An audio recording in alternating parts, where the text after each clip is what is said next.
Hello प्यारे बच्चों, क्या हाल चाल। उम्मीद है आप लोग अच्छे होंगे। आज के इस वीडियो लेक्चर में हम बात करेंगे केमिस्ट्री में जितने भी 4 नंबर के इंपॉर्टेंट क्वेश्चन है वो। इसमें हम 4 नंबर के न्यूमेरिकल देखेंगे, ऐसे न्यूमेरिकल जो हर साल पूछे जाते हैं। और यहाँ पे हम कुल 6 न्यूमेरिकल बस देखेंगे, लेकिन ये 6 न्यूमेरिकल ऐसे हैं जो 2025 के किसी न किसी सेट में आए हुए हैं। ठीक है, तो आपके लिए सभी जो न्यूमेरिकल यहाँ पे कराए जाएंगे वो बहुत ज्यादा इंपॉर्टेंट है। आप क्या करेंगे, 1-2 बार खुद से प्रैक्टिस करेंगे, ठीक है, हमारे बताने के बाद। और इसके पहले अगर आपको केमिस्ट्री के किसी भी टॉपिक से रिलेटेड वीडियो चाहिए या केमिस्ट्री में आपका जो इंपॉर्टेंट क्वेश्चन की वीडियोस हैं वो चाहिए, तो आप प्लेलिस्ट में जाके देख सकते हैं। हमने एक अलग प्लेलिस्ट बना दिया है, class 12th chemistry important question by Sakshi Mishra के नाम से प्लेलिस्ट है। वहां पे आपको केमिस्ट्री के सभी वीडियोस मिल जाएंगे।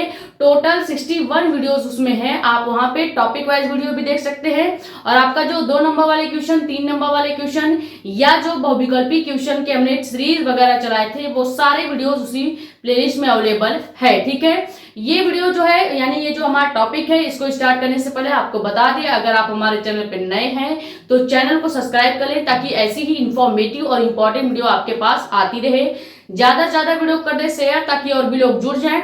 बाकी अपने कमेंट्स या डाउट आप यूट्यूब पे तो पूछ ही सकते हैं, साथ ही साथ आप इंस्टाग्राम पे भी पूछ सकते हैं, जो कि क्या है, मेडिको एस्पायरेंट साक्षी मिश्रा के नाम से हमारा इंस्टाग्राम आईडी है। वहां पे भी अपने डाउट्स या कमेंट्स पूछ सकते हैं। अगर अभी तक आपने अपने चार्ट पेपर पे क्या बनाना है ये कंफर्म नहीं किया है तो आप हमारा एक वीडियो है चार्ट पेपर पे क्या बनाएं इस नाम से, वहां पे आपको बायोलॉजी, फिजिक्स और केमिस्ट्री तीनों के चार्ट पेपर पे क्या बनाना है ये हमने डिटेल में बता दिया है। वहां से आप देख लीजिएगा और आपको जो टॉपिक सरल लगेगा आप उस पर चार्ट पेपर बना लीजिएगा।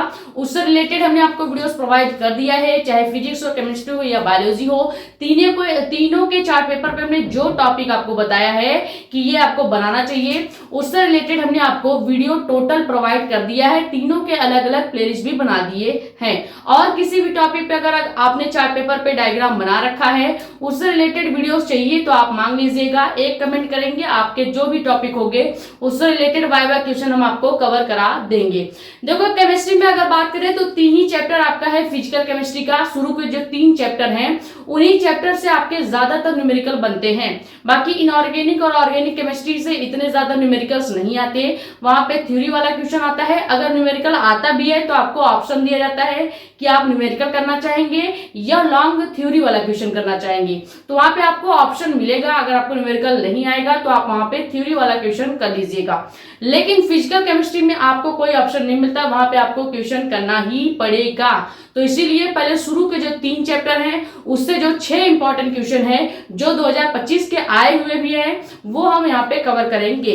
सबसे पहला क्वेश्चन आपका क्या है कि H2SO4 यानी सल्फ्यूरिक अम्ल का एक नमूना जो कि 94% है और ये किसमें है, भार प्रति आयतन में है, और उसका घनत्व भी हमको दिया गया है 1.84 ग्राम यानी 1.84 मिली है। इस विलयन की मोललता ज्ञात करना है। बस आपको यहाँ पे 2 चीजें दी गई हैं और आपसे मोललता पूछा गया है। अच्छा, मोललता का फॉर्मूला आप कमेंट करके बता दीजिएगा कि क्या होता है।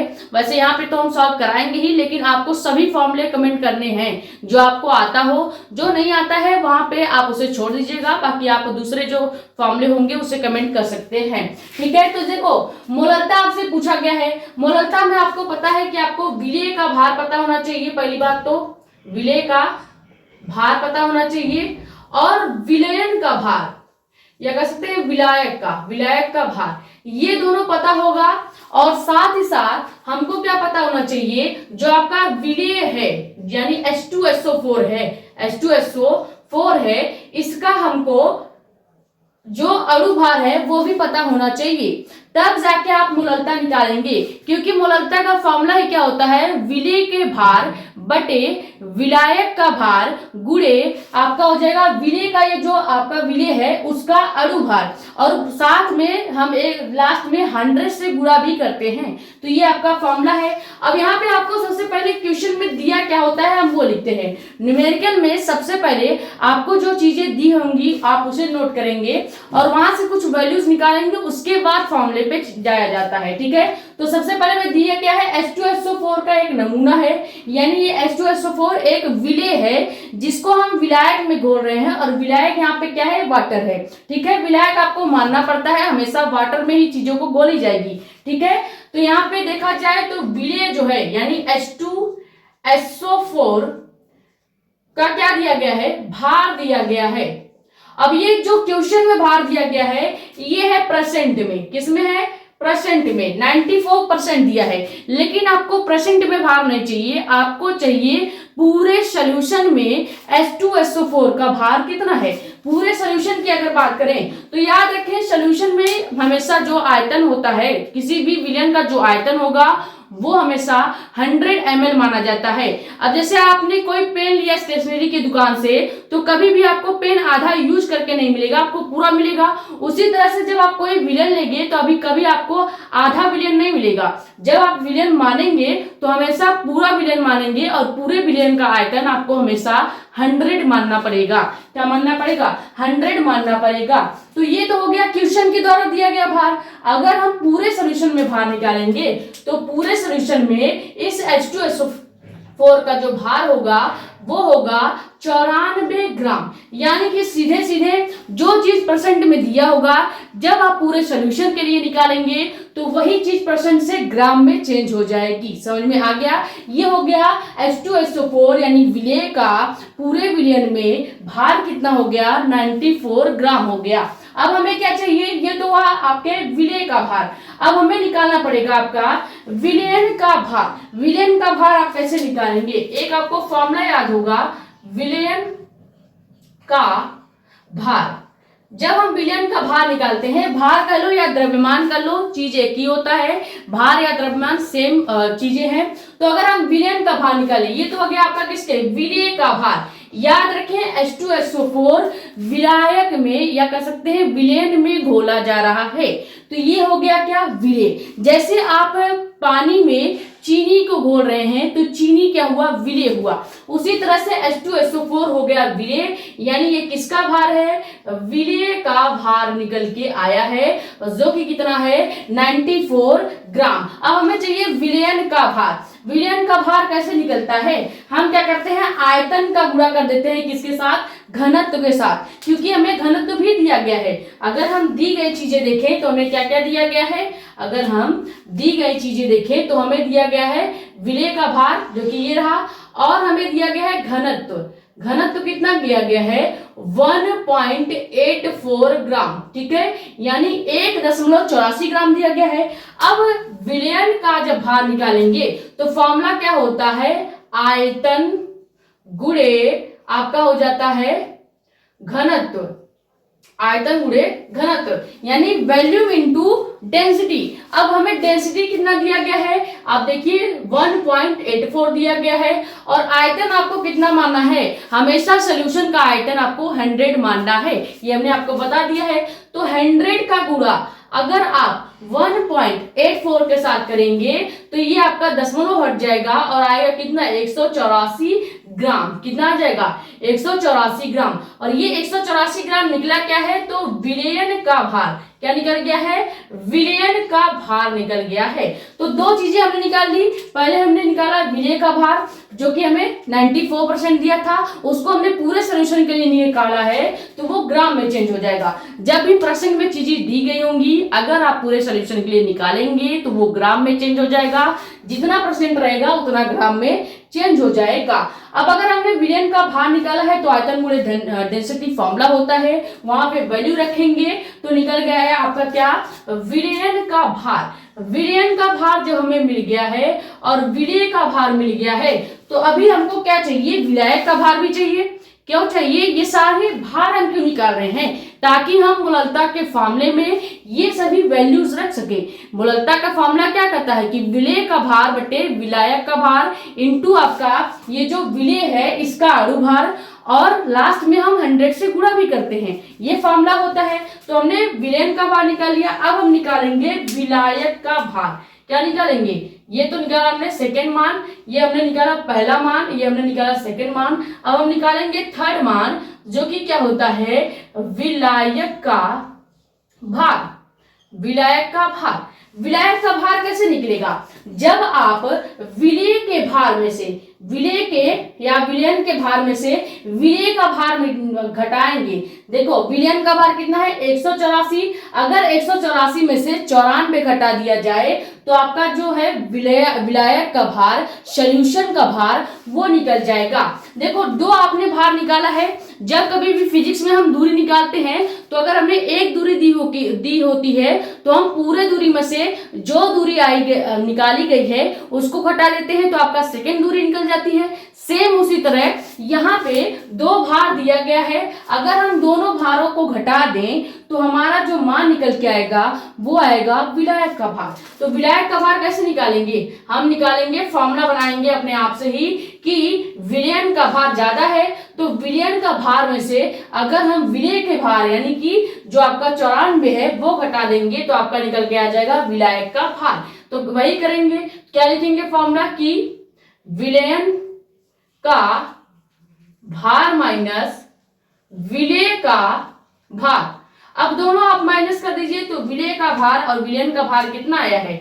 विलयन का भार आया है 184 और 184 में से अगर आप 94 ग्राम घटाएंगे तो आपका जो विलयन का भार निकल के आएगा वो कितना आ जाएगा? वो आ जाएगा 90 ग्राम। कितना आ जाएगा? 90 ग्राम आ जाएगा। आप इसे घटा के चेक भी कर सकते हैं। ये हो गया आपका किसका?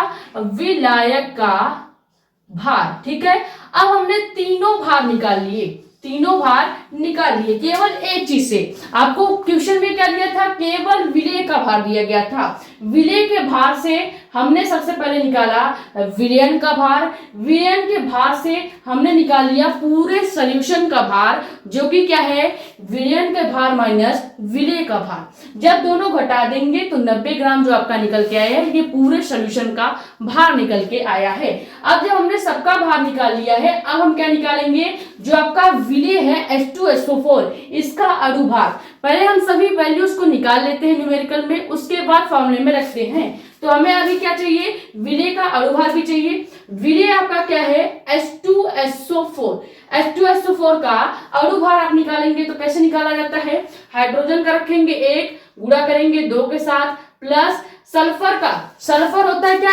H2, सल्फर का होता है 16, 16 का गुणा 2 में करेंगे तो हो जाएगा कितना? 32, प्लस ऑक्सीजन का आप डायरेक्ट लिखेंगे वो कितना होता है? 4 गुणे 16। ठीक है, आप टोटल करेंगे तो निकल के कितना आ जाएगा? 98 आ जाएगा। यानी जो आपका H2SO4 विलेय है सल्फ्यूरिक अम्ल, इसका जो अणु भार निकल के आया है कैपिटल M जो निकल के आया है अणु भार वो कितना निकल के आ गया? 98 आ गया। कितना आ गया? 98 आ गया।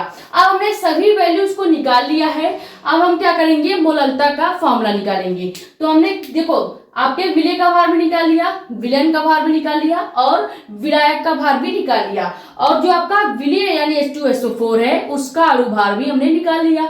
ये पहले आप स्क्रीनशॉट करें, फिर इसको इरेज करेंगे और हम मोललता के फॉर्मूले में ये सभी वैल्यू जो आई हुई हैं उसको रखेंगे। ठीक है,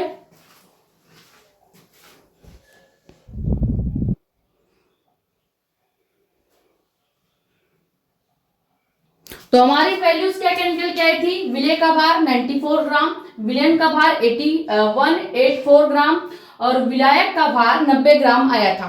साथ ही साथ हमने एक और चीज भी निकाली थी जो कि क्या है? H2SO4 का अणु भार जो कि कितना निकल के आया था?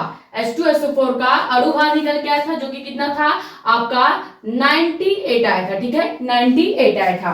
अब अगर हम क्या निकालें? हमें निकालना जो है मेन चीज मोललता। मोललता का अगर हम फॉर्मूला लगाएंगे तो आपको याद होगा जब हमने आपको मोललता का फॉर्मूला पूरा डिराइव करके लिखाया था तो वो क्या था?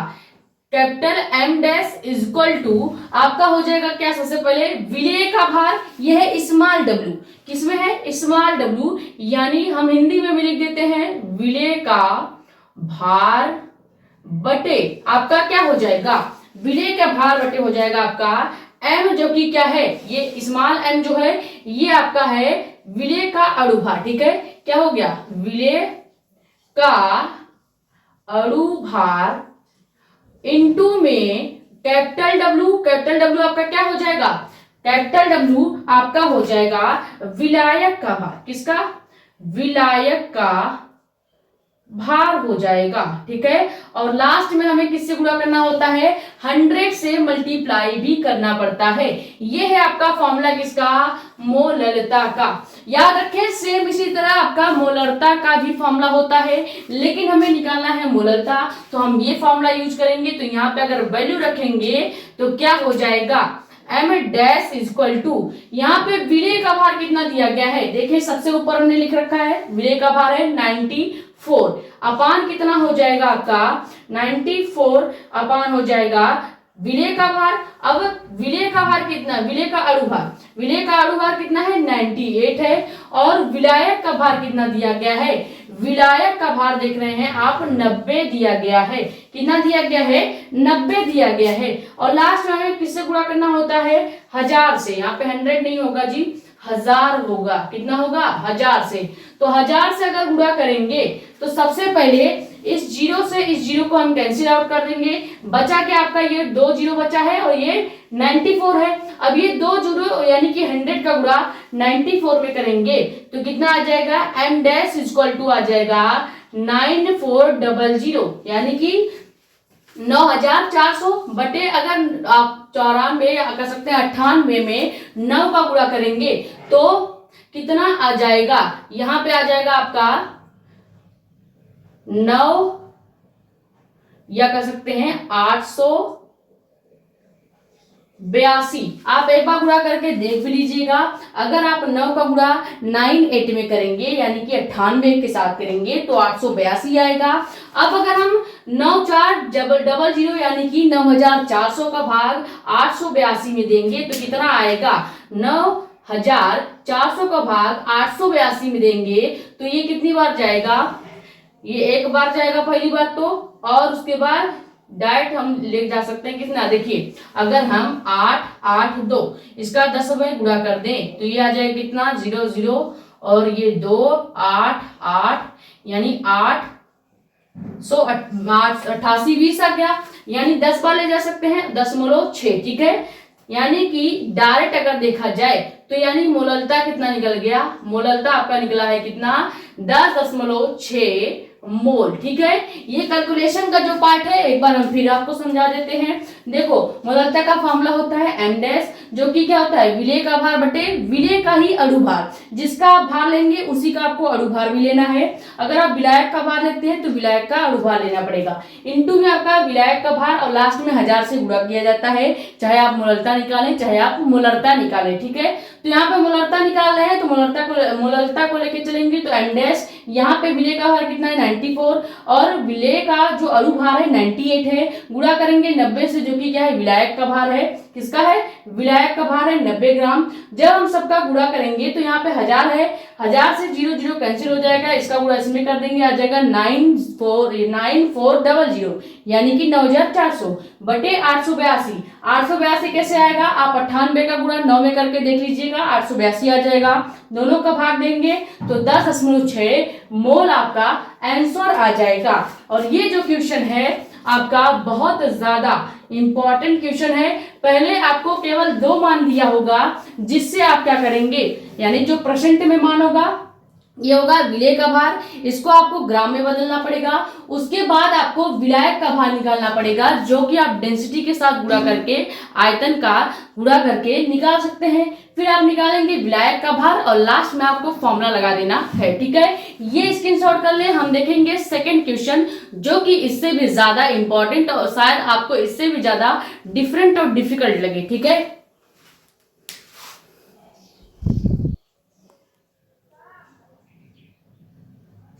तो सेकेंड क्वेश्चन आपका क्या है, सेकेंड क्वेश्चन जो है सबसे पहले तो ये 2025 का पूछा गया क्वेश्चन है। ठीक है, बहुत ज्यादा इंपॉर्टेंट है और बहुत ज्यादा सरल भी है, बस आपको ध्यान देना है कैसे इसको हल किया जाता है। क्वेश्चन क्या है कि यूरिया का 1 बिलियन भारानुसार कितना है 6% है। आपको ये परसेंट देख के घबराना नहीं है, इसको हमने ग्राम में चेंज करना होता है। अभी इसके पहले ही बताया कि परसेंट में जो चीजें होंगी वो डायरेक्ट ग्राम में चेंज हो जाएंगी, यानी 6% है तो 6 ग्राम हो जाएगा। यानी आपका जो ये यूरिया का भार दिया गया है कितना हो जाएगा 6 ग्राम हो जाएगा पूरे सॉल्यूशन के लिए। ठीक है, विलयन में यूरिया तथा जल के मोल प्रभाज को ज्ञात करना है।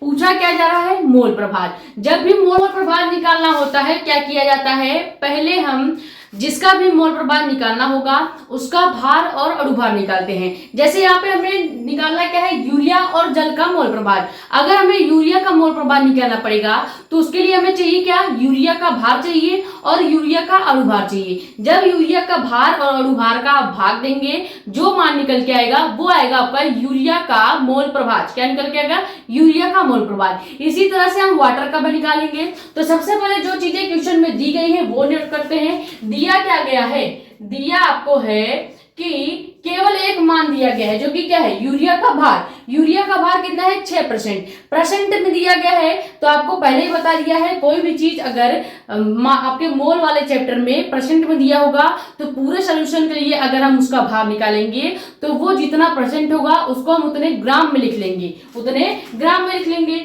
तो यहाँ पे दिया क्या है, यूरिया का भार दिया गया है कितना, 6%। अब यूरिया का भार दिया है 6%, लेकिन पूरे सॉल्यूशन में यूरिया का भार अगर हम देखेंगे, पूरे सॉल्यूशन में यानी कि जो आपका 100 ml सॉल्यूशन है उस 100 ml सॉल्यूशन के लिए यूरिया का भार किसमें चेंज हो जाएगा, 6 ग्राम में चेंज हो जाएगा। किसमें, 6 ग्राम में चेंज हो जाएगा। ये तो हुआ यूरिया का भार जो कि हमें क्वेश्चन में दिया गया है।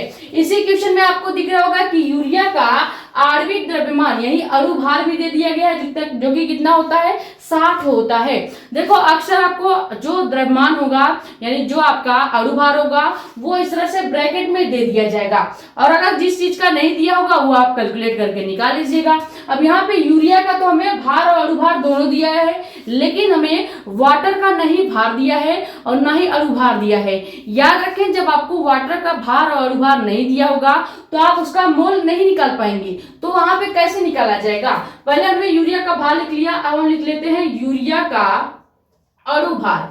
यूरिया का अणुभार जो कि क्वेश्चन में दिया गया है कितना होता है, 60 होता है। यहाँ पे भी आपको कोई कैलकुलेशन नहीं करना है, ये हमें क्वेश्चन में चीजें दी गई हैं। अब हमें चाहिए क्या, वाटर का भार। अब आप वाटर का भार कैसे निकालोगे, आपको तो केवल यूरिया का भार और यूरिया का अणुभार दिया गया है। तो हमने क्या बताया था, फिजिक्स में जब आप दूरी निकालते हो कैसे निकालते हो, टोटल दूरी में से जो दूरी निकल के आई है उसको घटाने से निकलता है। वैसे ही हम जब भार निकालेंगे तो कैसे निकलेगा, टोटल आयतन कितना होता है, 100 ml। 100 ml होता है। अगर हम 100 ml में से ये जो निकाला हुआ यूरिया का भार है 6 ग्राम, ये घटा देंगे तो 100 में से 6 घटाइएगा तो 94 आएगा, 94 आएगा। वो 94 आपका क्या हो जाएगा, वाटर का भार हो जाएगा। तो यूरिया के भार से ही अगर हम जल का भार निकालेंगे तो कैसे निकलेगा, ध्यान दें, अगर हम जल का भार निकालेंगे तो कैसे निकलेगा, पूरे विलयन का भार कितना होता है, पूरे विलयन का जो आयतन, पूरे विलयन का आयतन कितना होता है, 100 ml। 100 ml में से ये जो निकला हुआ यूरिया का भार है यानी कि 6 ग्राम है, ये घटा देंगे तो ये आपका क्या निकल जाएगा, H2O का भार निकलेगा कितना, 94 ग्राम। कितना निकल गया, 94 ग्राम निकल गया। अब अगर आपने H2O का यानी कि जल का भार निकाल लिया है 94, तो हम इसका अणुभार भी निकाल लेते हैं। अणुभार कैसे निकलेगा, H2O का अणुभार अगर आप निकालेंगे तो ध्यान दीजिएगा, H2O का अणुभार डायरेक्ट आप याद रख सकते हैं 18 होता है, लेकिन हम आपको निकाल के भी दिखाएंगे। देखिए हाइड्रोजन का होता है 1 का गुणा 2 में करेंगे, और ऑक्सीजन का आपका डायरेक्ट कितना होता है, 32 होता है, क्योंकि 16 और 16 का गुणा 2 से करेंगे तो 32, टोटल आप जोड़ देंगे तो ये आपका निकल के आएगा कितना, 18। कितना निकल के आएगा, एक मिनट, ऑक्सीजन का 16 यहाँ पे लेंगे, 16 से 2 जोड़ेंगे तो आपका आ जाएगा 18। ठीक है, ये 18 आपका क्या निकल के आएगा, H2O का अणुभार। अब हमने देखो जब मोल निकालना होता है तो हमने पहले ही बता दिया, मोल के लिए आपको जिसका भी मोल निकालेंगे, जैसे यहाँ पे यूरिया का मोल निकालना चाह रहे हैं तो कैसे निकलेगा, मोल का बेसिक फॉर्मूला ही होता है भार बटे अणुभार। क्या होता है, मोल का बेसिक फॉर्मूला क्या होता है, याद रखेंगे, भार बटे अणुभार होता है। अब ये डिपेंड करता है कि आप किसका भार और अणुभार कैलकुलेट करना चाहते हैं, यानी किसका मोल निकालना चाहते हैं। मान लीजिए हम पहले निकालेंगे किसका, यूरिया का मोल, फिर निकालेंगे वाटर का मोल। जब यूरिया का मोल निकालेंगे तो ये फॉर्मूला अगर यूरिया के लिए निकालेंगे, यानी यूरिया का मोल कितना हो जाएगा, यूरिया का मोल कितना होगा, यूरिया का भार बटे यूरिया का अणुभार। यूरिया का भार कितना दिया गया है, 6 दिया गया है, और यूरिया का अणुभार कितना दिया गया है, ध्यान दीजिएगा, यूरिया का भार आपको दिया गया है 6 और यूरिया का अणुभार कितना है 60। भाग दे देंगे तो कितना आ जाएगा, 6 का भाग अगर आप 60 में देंगे तो कितना आएगा, ध्यान से देखिएगा। यहाँ पे आपका जो मान निकल के आने वाला है वो आपका निकल के आ जाएगा कितना, 0.1। 0.1 आपका क्या आ गया, ये आ गया यूरिया का मोल।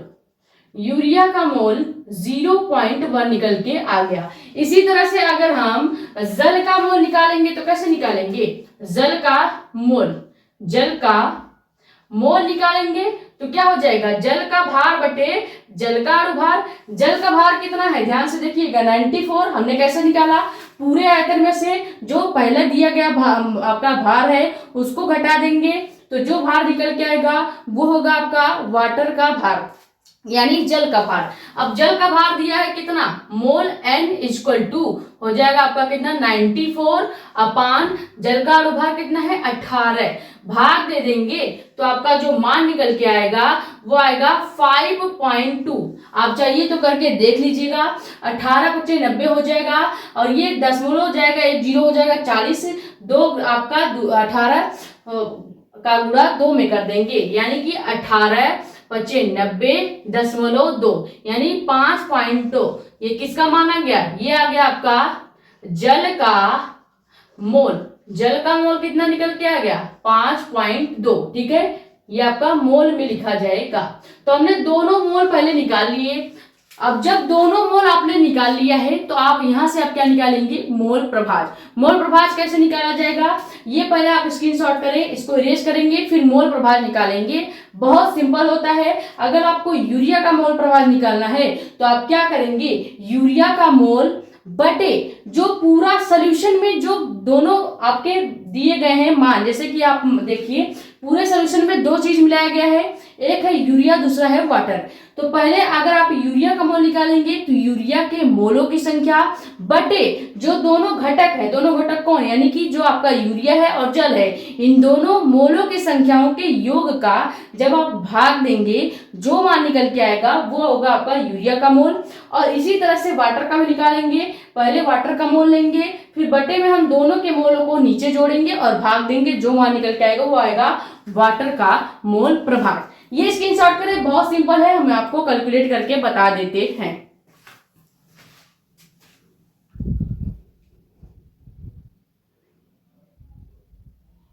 तो हमें बस खाली इन दोनों मानों की जरूरत है, जो कि क्या है, यूरिया का मोल और जल का मोल। अगर हमें निकालना क्या है, सबसे पहले यूरिया और जल के मोल प्रभाग। तो मान लीजिए हम निकाल रहे हैं सबसे पहले यूरिया का मोल प्रभाज। कैसे निकलेगा, यूरिया का मोल प्रभाज निकालेंगे तो सबसे ऊपर आपको यूरिया के मोल का मान रखना पड़ेगा, जो कि कितना है, 0.1 है। अब हम क्या करेंगे, जब हम यूरिया का मोल प्रभाज निकालेंगे तो सबसे पहले यूरिया का मोल रखेंगे, फिर पूरे विलियम में जितने भी मोल है, पूरे विलियम में कितने मोल है, 2 मोल के मान है, एक है आपका यूरिया का मोल, दूसरा है आपका जल का मोल। तो पूरे विलियम में जितने मोल है उनका योग करेंगे, यानी 0.1 प्लस आपका 5.2। अब आप दोनों को जोड़ेंगे, जोड़ने के बाद जो मान आएगा उसका भाग 0.1 के साथ करेंगे। तो जब देखिए 5.2 को जोड़ेंगे 0.1 के साथ तो ये कितना आ जाएगा, 0.1 वही रहेगा, ये हो जाएगा आपका कितना या कह सकते हैं 6.3 हो जाएगा। कितना हो जाएगा, 6.3 हो जाएगा। चाहिए तो आप देख लीजिएगा, ये आप करेंगे ऐसे 0.1 तो ये आपका आ जाएगा कितना, 6.3 ही आएगा। इसका भाग अगर आप देंगे 6.3 का भाग 0.1 के साथ दिया जाएगा तो इसका मान कितना आ जाएगा, 0.08। कितना आ गया, यूरिया का मोल 0.08 ये आपका पहला आंसर आ गया। इसी तरह से हम निकालेंगे किसका, जल के या जल का मोल प्रभाज। जल का मोल प्रभाज निकालेंगे तो कैसे निकलेगा, सबसे पहले हम निकाल रहे हैं जल का मोल प्रभाज, यानी हमें सबसे पहले जल के मोलों की संख्या लिखनी पड़ेगी जो कि कितना है 5.2 है, बटे फिर जल के मोलों की संख्या प्लस यूरिया के मोलों की संख्या को आप जोड़ेंगे, यानी पूरे विलयन में टोटल जितने मोल है उनका योग करेंगे। जब आप इसको जोड़ेंगे तो एक ही चीज है, फिर से वही आपका मान आएगा कितना 5.2 इंटू कितना आ जाएगा 5.2 वैसे ही रहेगा, और इसको जोड़ेंगे तो 5.3 आएगा। ध्यान दें ऊपर वाले में 6.3 आएगा, क्यों, क्योंकि हम 0.1 में 5.2 को जोड़ रहे हैं, और अगर हम 5.2 में 0.1 को जोड़ेंगे यानी उल्टा कर देंगे तो ये मान नीचे वाला चेंज हो जाएगा। अब अगर आप इसका भाग देंगे तो इसका जो वैल्यू निकल के आएगा लगभग में वो कितना निकल के आएगा 0.98 निकल के आएगा, और ये आपका हो जाएगा क्या, जल के मोल प्रभाज का मान हो गया। तो ये हो गया आपका जल के मोल प्रभाज का मान और यूरिया के मोल प्रभाज का मान, जिसको निकालना बहुत सरल है। पहले आपको इनके मोलों की संख्या निकालनी पड़ेगी, और मोलों की संख्या कब निकलती है, जब हमें उसका भार और अणुभार पता होता है। जैसे हमें यूरिया के मोल निकालना था, यूरिया का भार और अणुभार पता होना चाहिए, जल का मोल निकालना होगा तो जल का भार और अणुभार पता होना चाहिए। फिर जो ये मोलों की संख्या आएगी उसको हम ऐड करेंगे।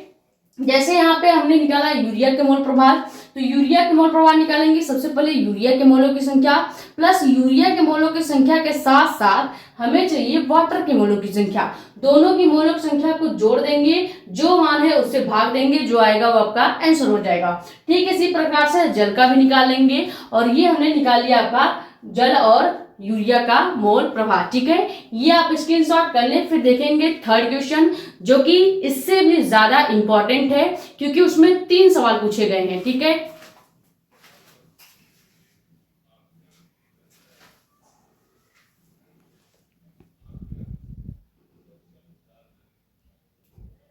तो क्वेश्चन नंबर थर्ड जो है आपका, ये आपका बहुत ज्यादा इंपॉर्टेंट क्वेश्चन है क्योंकि इसमें 3 सवाल पूछे गए हैं। यानी इस क्वेश्चन में आपसे प्रतिरोधकता निकालने को भी कहा जा रहा है, चालकता निकालने को भी कहा जा रहा है, और मोलर चालकता भी पूछी जा रही है। और ये क्वेश्चन आपका 2025 के कई सेटों में आया हुआ भी है, तो ये आपके लिए इंपॉर्टेंट है। इस टाइप का क्वेश्चन आपसे पूछा जा सकता है। क्वेश्चन क्या है, सबसे पहले 0.05 मोल प्रति लीटर NaOH यानी कि कास्टिक सोडा विलयन के कॉलम का व्यास आपको दिया गया है कितना 2 सेंटीमीटर है, यानी 2 cm है, तथा लंबाई आपको दे दी गई है, लंबाई भी आपको दी गई है कितना 100 cm यानी कि 100 आपका सेंटीमीटर। विलयन के कॉलम का वैद्युत प्रतिरोध भी दे दिया गया है, यानी जो आपका R होता है उसका मान भी दिया गया है 5.5 इंटू 10⁻+3 ओम है। इसकी हमें निकालना क्या है, प्रतिरोधकता, चालकता तथा मोलर चालकता निकालना है। तो सबसे पहले जो जो चीजें दी गई हैं हम वो लिख लेते हैं। सबसे पहले हमें यही स्टेप करना होता है न्यूमेरिकल में कि जो हमें दिया गया है वो लिख लें। दिया क्या क्या गया है, हमें मोल का मान दे दिया गया है। क्या दिया गया है, मोल का मान दिया है, कैपिटल M कितना दिया गया है 0.05 मोल। ठीक है, ये हो गया। फिर हमें दिया गया है कॉलम का व्यास, कॉलम का व्यास यानी D दिया है, D कितना दिया गया है 2 सेंटीमीटर। अब ध्यान दें, जब आपको व्यास दिया गया है तो आपको व्यास चाहिए ही नहीं, आपको चाहिए क्या, त्रिज्या। त्रिज्या क्यों चाहिए, ताकि हम ये जो प्रतिरोधकता रो पूछा गया है इसका मान निकाल सके, क्योंकि रो का फॉर्मूला क्या होता है R इंटू A/L। R आपका क्या होता है, R आपका त्रिज्या होता है। R यहाँ पे क्या होगा, R वहां पे त्रिज्या का मान कह सकते हैं, या फिर कह सकते हैं R आपका प्रतिरोध का मान होगा। R आपका कैपिटल R होगा, और कैपिटल R आपका किसका होता है, प्रतिरोध को दर्शाता है। ठीक है, प्रतिरोध को दर्शाता है। तो D को हमें R में कन्वर्ट करना पड़ेगा, क्योंकि हमें ये R का मान कहीं रखना भी पड़ेगा। ठीक है, तो ये D कितना गया है, व्यास कितना दिया गया है 2 सेंटीमीटर। अब व्यास का एक जब त्रिज्या निकालेंगे तो त्रिज्या का एक फॉर्मूला होता है क्या, R इक्वल टू व्यास बटे 2, यानी व्यास का आधा, व्यास का आधा। जब व्यास का आधा आप करेंगे यानी 2/2 करेंगे तो कितना निकल के आएगा, 1 निकल के आएगा। और ये 1 किसका मान निकल के आ गया है, ये 1 आपका आ गया है आर का मान, जो कि कितना है 1 सेंटीमीटर हो जाएगा। अब ये आपको पता चल गया कि हमने व्यास को आर में कैसे कन्वर्ट किया, त्रिज्या में कैसे कन्वर्ट किया। त्रिज्या का एक सिंपल फॉर्मूला होता है व्यास अपान 2।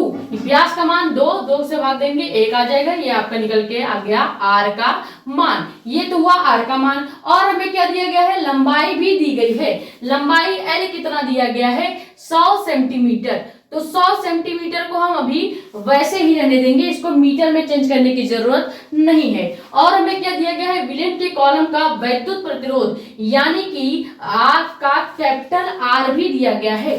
कैपिटल आर का मान कितना दिया गया है, वैद्युत प्रतिरोध जो कैपिटल आर है उसका मान है 5.55 इंटू 10⁻³ तो ये हो गया आपका 5.55 इंटू 10⁻³ ओम, किसमें 3 ओम में मान दिया गया है। अब हमसे पूछा क्या जा रहा है, ये चीजें तो हमने क्वेश्चन से निकाल ली, ये सभी वैल्यू हमने क्वेश्चन से निकाल ली। हमसे पूछा जा रहा है प्रतिरोधकता।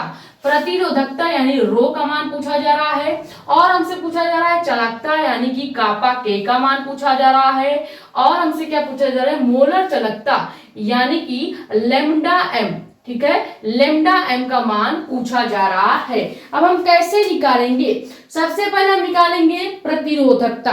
प्रतिरोधकता के लिए आपको क्षेत्रफल ए का मान भी पता होना चाहिए। क्यों, क्योंकि देखिए जब हम यहाँ पे एक सेकेंड, प्रतिरोधकता का फॉर्मूला क्या होता है, प्रतिरोधकता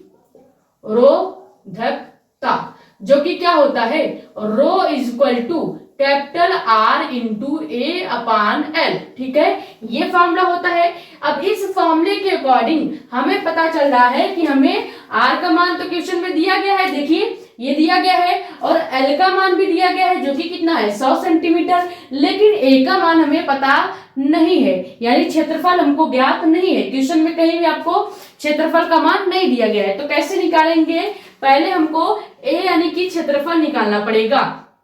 क्षेत्रफल निकाल लेते हैं। यहाँ पे देखिए क्षेत्रफल ए का जो फॉर्मूला होता है वो क्या होता है, pi r square. Pi r square, pi का मान क्या होता है 3.14, 3.14 ही होता है।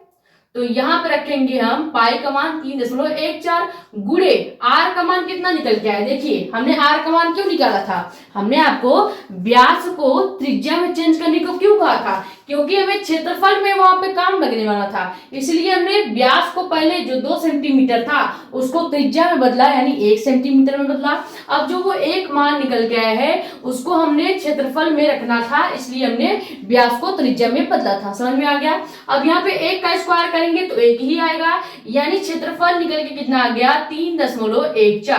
क्षेत्रफल कितना निकल के आ गया 3.14 जो कि पाई का मान होता है। तो यहाँ पे ए का मान रखेंगे आर का और एल का, तो प्रतिरोधकता रो इक्वल टू क्या आ जाएगा, रो इक्वल टू आ जाएगा, आर का मान दिया गया है कितना 5.55 गुणे 10⁻³ ठीक है।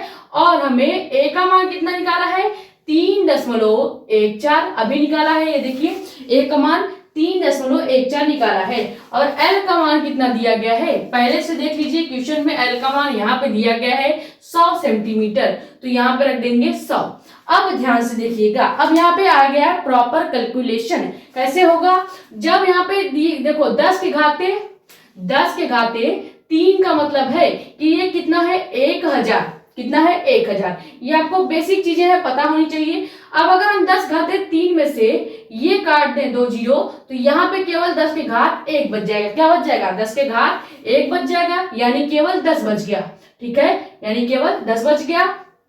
और यहाँ से ये तो पूरा आपका कैंसिल ही हो जाएगा। जब यहाँ पे 10 केवल बचेगा और इस 10 का गुणा हम किसके साथ कर देंगे, इस 5.55 के साथ करेंगे, तो ये किस में चेंज होगा 55.5 में। क्यों, क्योंकि पहले था आपका 5.55, जब हम यहाँ गुणा करेंगे तो ये 0.1 आगे खसक जाएगा, यानी कि 55.5 हो जाएगा गुणे 3.14। अब जब आप इसका गुणा करेंगे 55.55 और 3.14 का गुणा करेंगे तो मान कितना आ जाएगा 17.4.2 ओम सेंटीमीटर। ठीक है, ओम सेंटीमीटर आपका आंसर हो जाएगा। और ये आपका क्या निकल गया, प्रतिरोधकता। क्या निकल गया, प्रतिरोधकता। आप चाहें तो कैलकुलेशन करके देख लीजिएगा, बहुत सरल है। 10⁻³ का मतलब होता है 1000, 1000 का मतलब है कि अगर हम 100 से काटेंगे तो अभी एक 10 वहां पे बच गया है, जो 10 है इसका गुणा यहाँ पे करेंगे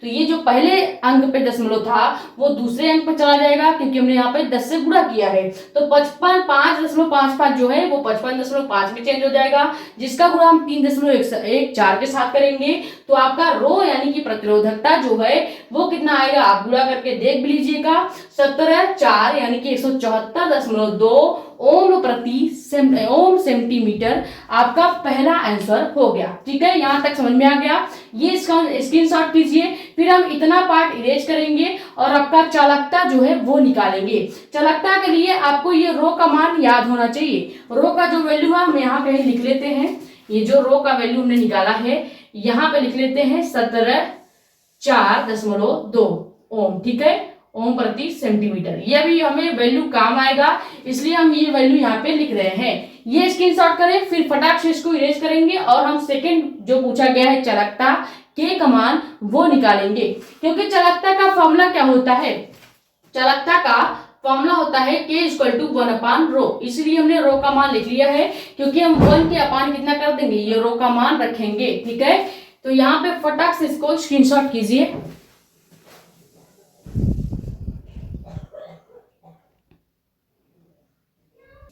हो गया। अब सेकेंड हमसे क्या पूछा गया है, चालकता। चालकता K = आपका फॉर्मूला होता है 1/ρ। ठीक है, ये फॉर्मूला आपने याद रखना है, K = 1/ρ। अब हम इसमें अगर मान रखेंगे तो क्या हो जाएगा, K = 1/ρ का मान कितना आया था, यहाँ पे हमने इसलिए नोट कर लिया है, कितना आया था 74.2 आया था।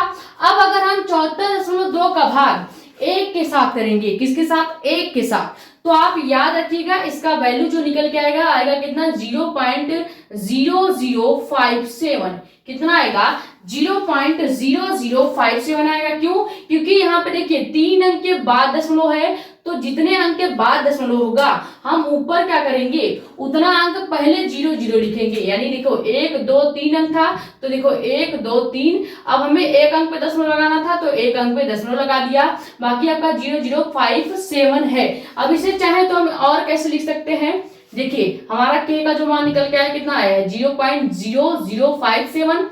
अब ध्यान दीजिएगा 0.0057 है, तो इसको हम लिख सकते हैं K = 5.7 × 10⁻³ 10⁻³ क्यों लिखा जा रहा है, यहाँ पे 10⁻+3 होना चाहिए आपके हिसाब से, लेकिन +3 कब होता है, जब हमें मान 1000 में दिया गया हो, कोई दशमलव ना हो, या फिर अगर दशमलव भी है तो वो एक दशमलव के बाद हो, और 0 आपके इधर साइड, आपके राइट साइड 0 हो, आपके लेफ्ट साइड 0 ना हो। जैसे यहाँ पे देखिए चीजें जो है वो 0 से ही स्टार्ट हो रही हैं, 0 से स्टार्ट हो रही हैं, तो माइनस में हमेशा मान किसमें लिखा जाएगा, 10 के घाते -3, 10 के घाते -2 ऐसे लिखा जाएगा। लेकिन अगर यहाँ पे 1000 होता तो हम क्या लिखते हैं, 10 के घाते +3, 100 होता तो 10 के घाते +2 लिखते। समझ में आ गया। यानी अगर 0.00 से जो भी नंबर शुरू होगा उसका जब हम घात लिखेंगे तो हमेशा किसमें लिखेंगे,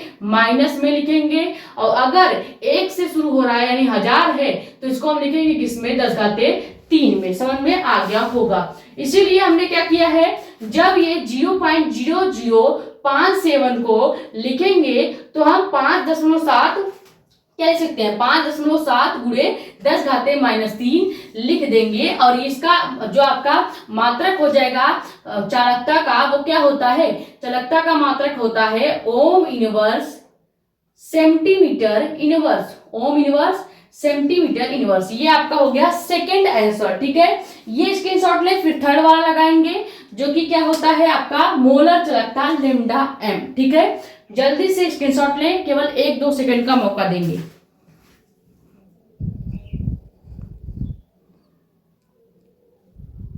थर्ड हमसे क्या पूछा गया है, मोलर चालकता। मोलर चालकता का फॉर्मूला क्या होता है, याद रखेंगे लेमडा m इक्वल टू के, यानी कि आपका चालकता जो है, चालकता का मान इनटू में आपका हो जाएगा क्या, 1000 और बटे m आपका क्या है, मोल। जो मान हमें यहाँ पे दिया गया है क्वेश्चन में वो मान रखेंगे, यानी 0.05।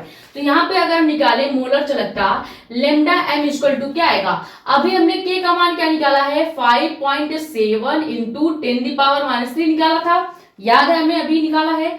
और 1000 आपका ये फॉर्मूले का है, ठीक है, किसका है, फॉर्मूले का है।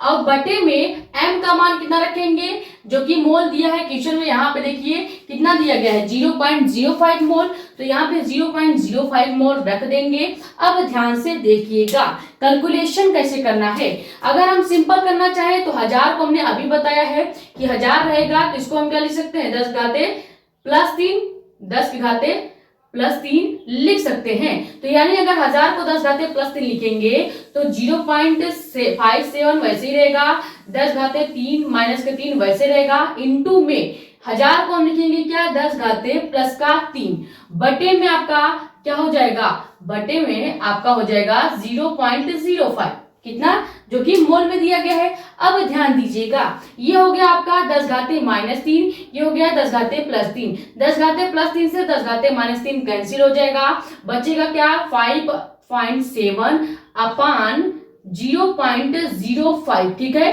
कितना हो गया, 0.05।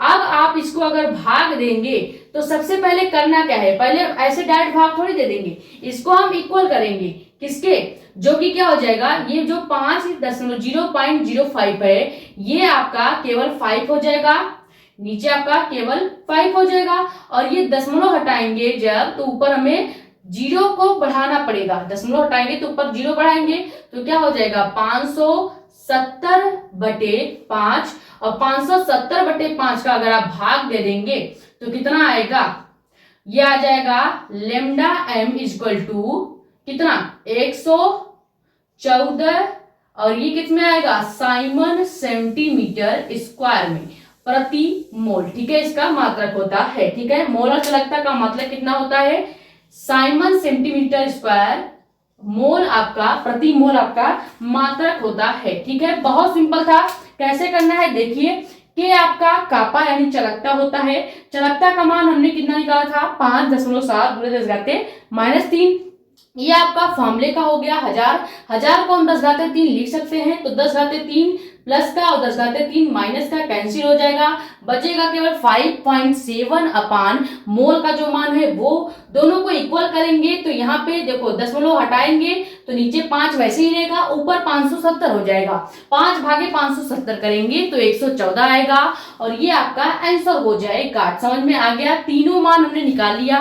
पहला आपका आंसर ये रहा, पहला आपका जो हमें क्या पूछा गया था, प्रतिरोधकता, तो प्रतिरोधकता कितना होगा, 17/4 यानी 174.2, और आपका जो चालकता है वो कितना था, ये आपका चालकता का मान है 5.7 × 10⁻³ और आपका जो मोलर चालकता का मान है वो ये हो गया, ठीक है। तो ये बहुत ज्यादा इंपॉर्टेंट क्वेश्चन है, ये कई बच्चों को कठिन लगता है जबकि नहीं है।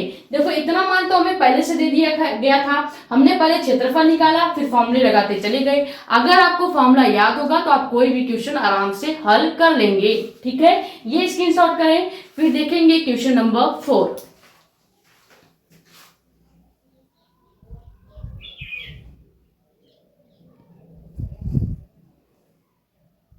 तो क्वेश्चन नंबर 4 आपका क्या है कि सिद्ध कीजिए कि एक प्रथम कोटि की अभिक्रिया को पूर्ण करने में पहले जो समय लग रहा है वो कितना लग रहा है, 99%।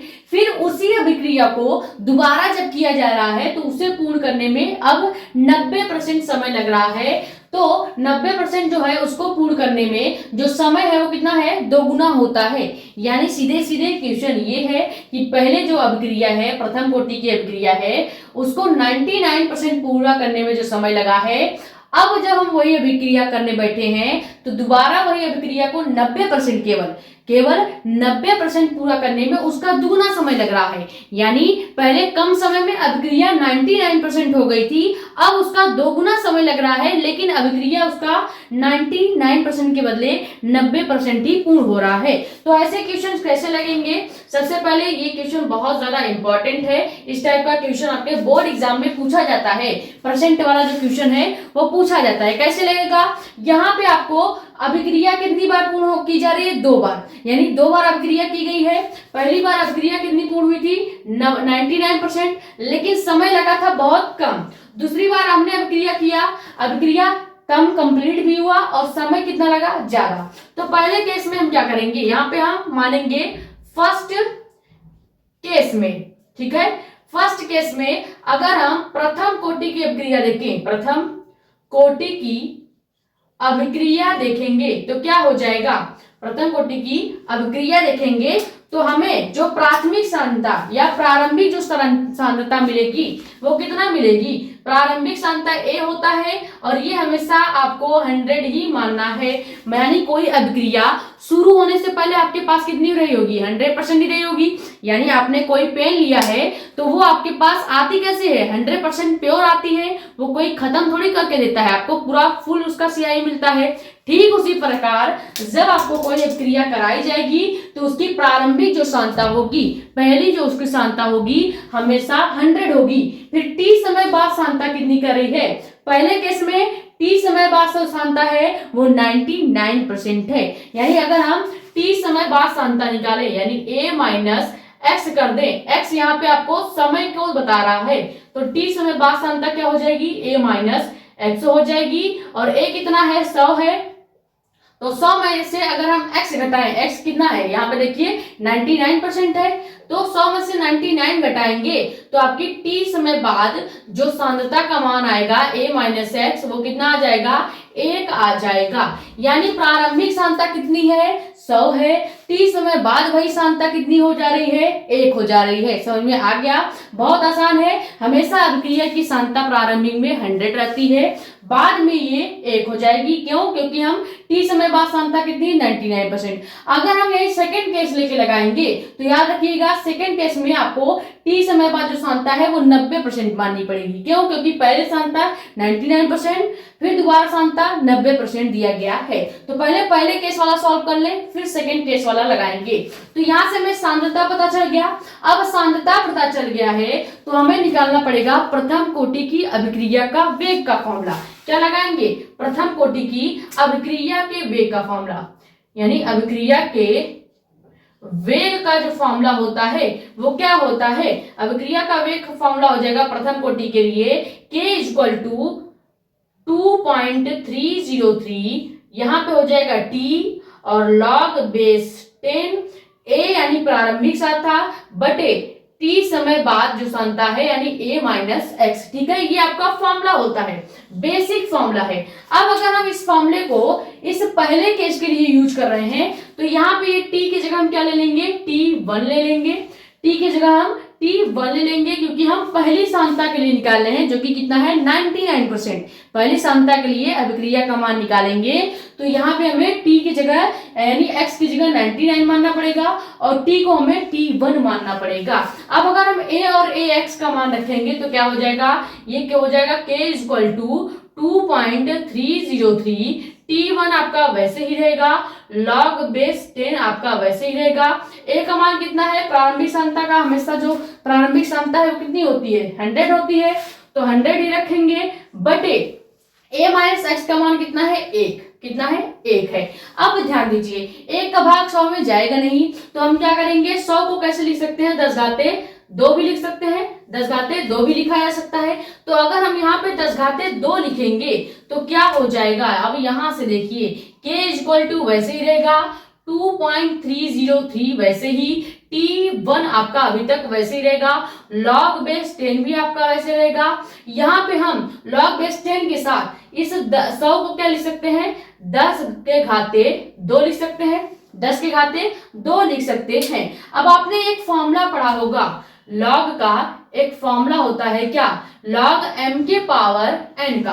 लॉग m के पावर n का फॉर्मूला पड़ा होगा। ये देखिए ये हो गया आपका m और ये उसके पावर 2 है यानी n हो गया। अब इसको लिखेंगे कैसे, तो लिख सकते हैं n इंटू लॉग m। क्या लिख सकते हैं, n इंटू लॉग m लिख सकते हैं। यानी अगर हम ये फॉर्मूला यहाँ पे अप्लाई करेंगे 10 घाते 2 के लिए तो क्या हो जाएगा, सब कुछ यहाँ तक सेम रहेगा। यहाँ तक आपको प्रॉपर सेम रखना है, नो चेंज। केवल चेंज क्या करना है, इस 2 को आपको इस लॉग के पहले लिख देना है और ये केवल यहाँ पे 10 बच जाएगा। क्या बच जाएगा, लॉग 10 बच जाएगा। तो हम अगर वही चीज करेंगे तो क्या हो जाएगा, यहाँ पे ध्यान से देखिएगा, हम रखेंगे क्या कि आपका वैसे ही रहेगा 2.303 T1 आपका वैसे ही log 10 के पहले हमें क्या ऐड करना पड़ेगा, हम इस n को पावर n में क्या है 2 है तो 2 गुणा कर देंगे किसके साथ, log बेस 10 के साथ और ये आपका 10 वैसे ही रहेगा। log बेस 10 के साथ आपका ये जो 10 है वो वैसे ही रहेगा और log 10 का मान आपको याद होना चाहिए, इसका वैल्यू होता है log 10 का मान कितना होता है, 1 होता है। log 10 का मान हमेशा याद रखेंगे 1 होता है। अब यहाँ log 10 का मान अगर हम यहाँ पे इतने के जगह log 10 का मान ये रखेंगे तो 1 आ जाएगा और 1 रखने का कोई मतलब है नहीं, तो यानी k का मान निकल के कितना आ जाएगा, k इक्वल टू आ जाएगा आपका 2.303 T1 इंटू में 2। ये आपका निकल के आ गया पहला समीकरण। पहला समीकरण बहुत आसान था, कुछ नहीं करना था, आपको पहले प्रारंभिक सांद्रता निकालनी पड़ेगी जो कि 100 होता है। t समय बाद सांद्रता अगर हम पहले केस के लिए निकालेंगे यानी पहले जब क्रिया 99% पूरी होगी तब t समय बाद सांद्रता कितनी हो जाएगी, 100 माइनस 99 यानी 1। तो अभिक्रिया के वेग का फॉर्मूला क्या होता है, 2.303 T log 10 A यानी प्रारंभिक सांद्रता और A माइनस x यानी कि t समय बाद सांद्रता, दोनों का मान रखेंगे, कैलकुलेशन करेंगे। 2 फॉर्मूले हमने लगाना पड़ा है, ये हमें आपके सेकंड केस के लिए भी लगाना पड़ेगा। सेकंड केस में आपको क्या करना है, ध्यान से देखिएगा, जहां पे 99 है वहां पे हम रखेंगे 90 और यहाँ पे आ जाएगा वैल्यू 10। जब 10 आ जाएगा तो यहाँ पे 100 भागे 10 कर देंगे, सेम वही चीज रहेगी, फॉर्मूला भी सेम रहेगा क्योंकि हमें सेकंड केस में जो ये परसेंट दे दिया गया है ये 90 कर दिया गया है। तो कुछ नहीं करना होगा, यहाँ पे आपको 100 भागे 90 करेंगे, भाग देंगे, 10 मान आएगा, फिर से डायरेक्ट यहाँ पे ये जो एक स्टेप बढ़ा है ये कैंसिल हो जाएगा, यहाँ पे आप पहुंच जाएंगे और यहाँ पे वैल्यू कितना निकल के आएगा, केवल ये 2 हट जाएगा, केवल इतना ही मान आएगा। अभी हम करके आपको दिखाते हैं। ये पहले समीकरण तक आप स्क्रीनशॉट लीजिए, फिर हम लेंगे सेकंड केस जिसमें अभिक्रिया की प्रारंभिक सांद्रता तो 100 रहेगी लेकिन t समय बाद सांद्रता कितनी हो जाएगी, जो 1 है वहां पे 10 आ जाएगी। ठीक है, पहले स्क्रीनशॉट ले लीजिए फिर सेकंड वाला केस लेके हल करते हैं।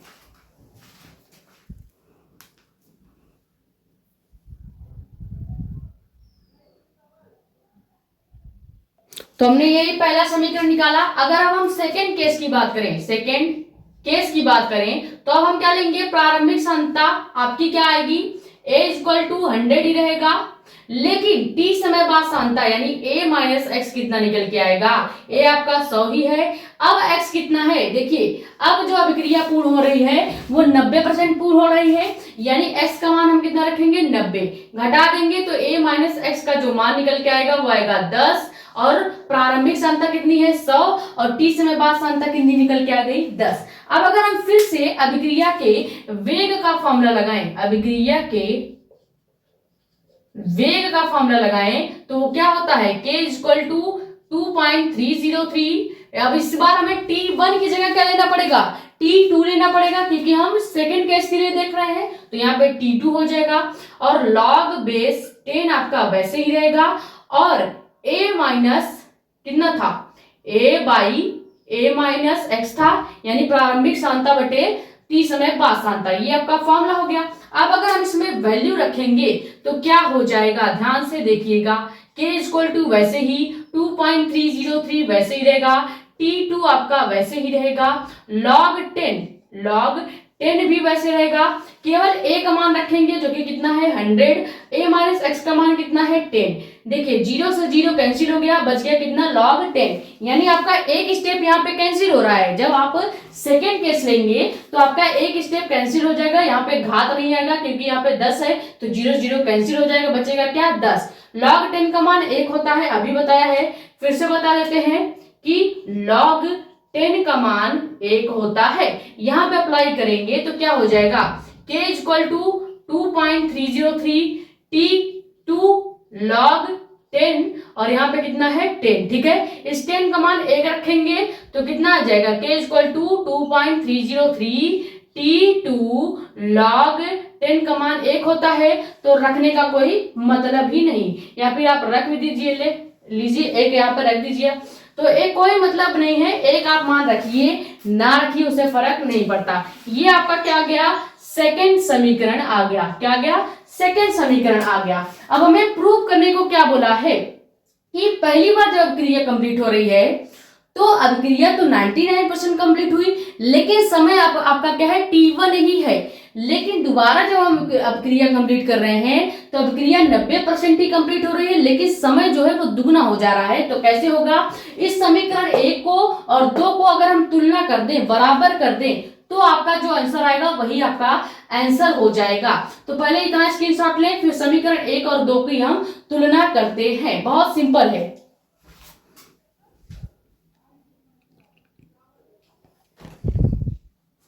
हो गया। अब हम क्या करेंगे, समीकरण 1 और 2 की तुलना करेंगे। समीकरण 1 और 2 की तुलना करते हैं। देखिए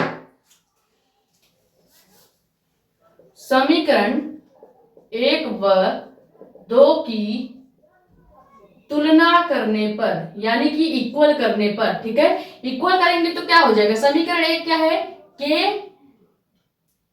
का मान कितना दिया गया है, डायरेक्ट मान रखेंगे 2.303 t1 into 2 is equal to k2 का मान कितना निकल गया है, यानी पहले केस में अगर हमने वेग अभिक्रिया का वेग निकाला है तो k1 मान सकते हैं, दूसरे केस में अभिक्रिया के वेग को हम k2 मान सकते हैं। तो k2 का मान कितना आया है 2.303 t2, ठीक है। अब ध्यान से देखिएगा, यहां से ये 2.303 कैंसिल हो जाएगा। हमें जो प्रूव करना था वो क्या है कि t1 जो है, पहले जो समय था वो आधी ही थी, लेकिन जब दोबारा अभिक्रिया कंप्लीट हुआ तो समय 2 गुना हो गया, यानी हमें यही प्रूव करना था कि जो क्या आपका है समय है वो दुगुना हो जाता है, कब, जब दोबारा अभिक्रिया हम 90% कंप्लीट करते हैं। बहुत सरल था, हमें कुछ नहीं करना है, पहले हम प्रारंभिक सांद्रता निकालेंगे, फिर t समय सांद्रता निकालेंगे, कब,